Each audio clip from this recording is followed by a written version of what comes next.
প্রায় ডিসেম্বর মাসেই ভেবে নিয়েছিলাম এবারে সরস্বতী ঠাকুরটা নিজের হাতে আঁকবো।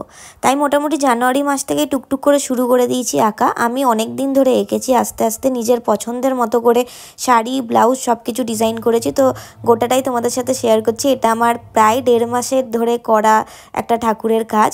তো নিজের বাড়িতে করব বলে আস্তে আস্তেই কাজটা করেছি।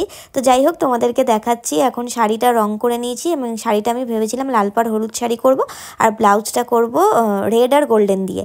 আর মোটামুটি কমপ্লিট হয়ে যাওয়ার পর আমার অন্যান্য কাজও ছিল, তো তাড়াতাড়ি মোটামুটি ওই জানুয়ারির মিডিল নাগাদ ঠাকুর কমপ্লিট করে নিয়েছিলাম। এরপরে তোমাদেরকে দেখাবো গয়নাও পরিয়েছি জড়ি দিয়ে। গয়না পরানোর পর আজকে ঠাকুরকে এত মিষ্টি লাগছিল, সেটার লুকটাও তোমাদের সাথে শেয়ার করব। তবে আরও অনেক কিছু ডেকোরেশন করেছি, সব ভিডিও তো একসাথে দেওয়া পসিবল নয়, তাই সরস্বতী পুজোর ডেকোরেশন এবং বাকি ভিডিও নিয়ে আসবো এর পরের ভ্লগে। ভালো লাগলে সাবস্ক্রাইব করে রাখো। আজকের মতো বাই।